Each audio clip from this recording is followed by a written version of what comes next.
The public relations materials of a modern corporation are often a dense landscape of ethics, sustainability, and stakeholder value. But beneath this surface, the underlying architecture of corporate power runs on a much older, colder operating system. In 1513, Niccolò Machiavelli authored The Prince, a diplomatic treatise detailing the mechanics of acquiring and maintaining absolute authority. His core doctrine prioritizes the stability and success of the entity over traditional moral considerations. This 16th century philosophy stands in sharp contrast to today's corporate mission statements that champion collaboration and social responsibility. The pursuit of corporate power has updated its language and its tools, but it maintains its amoral nature. In organizational psychology, the dark triad isolates three specific malevolent traits: narcissism, psychopathy, and Machiavellianism. The Machiavellian executive is strategically calculating and emotionally cold. They operate through manipulation, a cynical view of human nature, and the belief that the ends justify the means. These toxic traits are often dismissed as the results of hiring failures or human resources oversights. Corporate boards actively select and elevate these individuals because of their raw, quantifiable leverage. These high machs are executives mathematically optimized for operational ruthlessness. Understanding the modern corporate landscape requires auditing the high mach executive to measure their structural value against their ultimate cost. Empirical data from a psychological study of 198 S&P 500 CEOs provides a baseline to measure the financial impact of these Machiavellian traits. The primary financial yield is found in negotiations. High mach CEOs secure a 12.11% discount on corporate acquisitions compared to their peers. The secondary yield appears in the reduction of internal overhead, resulting in a 6.6% savings in production costs and debt financing. These leaders view employees and rivals as mathematical leverage rather than human capital, a perspective that drives these efficiencies. This self-serving logic also dictates internal compensation. These CEOs strategically boost the pay of their top teams to elevate the benchmarks for their own salaries. These quantifiable cost reductions align with a board's mandate for quarterly efficiency. The market rewards the dark triad because ruthless pragmatism translates directly into short-term financial alpha. The 16th century concept of eliminating rivals manifests today as aggressive market consolidation. High machs reshape the competitive landscape through predatory pricing, patent challenges, and blocking access to critical markets. This tactical maneuvering requires cover. Machiavelli observed that a ruler must appear merciful and honest while preparing to act ruthlessly.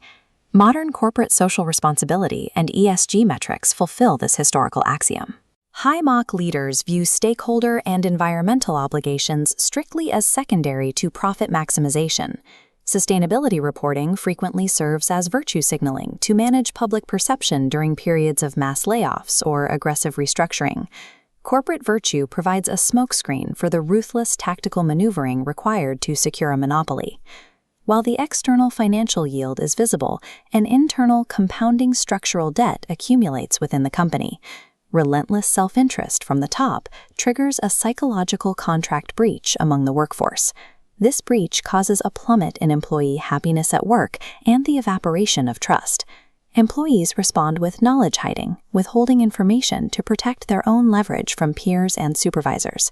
Subordinates eventually mirror the opportunistic and deceitful orientation of their Machiavellian leader. The resulting environment is defined by emotional manipulation, high turnover, and deep organizational cynicism. The efficiency that generates short-term profits simultaneously cannibalizes the organization's long-term human and intellectual capital.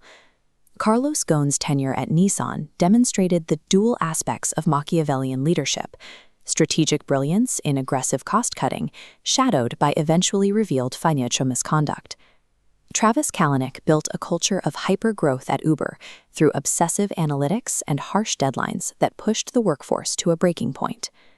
At Enron, senior executives prioritized personal gain over corporate survival, manipulating accounting rules until the entire system collapsed. Bill Gates utilized anti-competitive tactics to force out rivals, effectively restructuring the entire industry to maintain long-term dominance. These cases represent the inevitable mathematical conclusion of uncontained Machiavellian logic operating at scale. Evaluating the complete corporate life cycle of a high Mach CEO requires auditing the final balance sheet.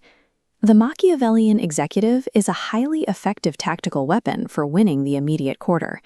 However, the destruction of psychological safety stifles long-term innovation and organizational agility. An absolute focus on personal survival makes the host organization incredibly brittle when facing nonlinear risks and crises.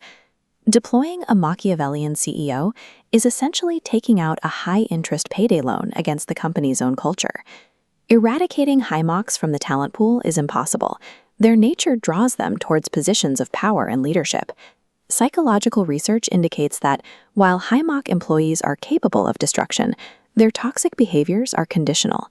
Undesirable behaviors like knowledge hiding only trigger when ethical leadership from superiors is absent.